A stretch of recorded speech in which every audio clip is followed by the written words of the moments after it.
Ilan sa kanila ay sina Terence Calatrava, former Undersecretary of Office of the Presidential Assistant of the Visayas of the Philippines, Kong Roman Romulo of Pasig City, Kong Jojo Ang of Usbag Ilonggo Party List, Congressman Patrick Michael Vargas of Quezon City,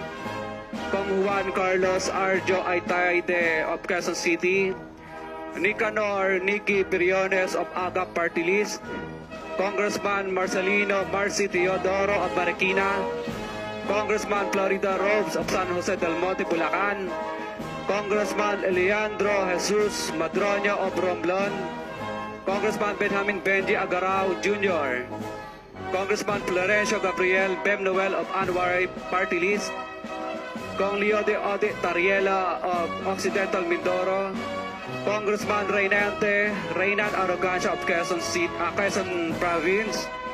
Kong Marvin Rillo of Quezon City, Kong Teodoro Haresco of Aklan, Kong Antonieta Yudela of Zamboanga Sibugay,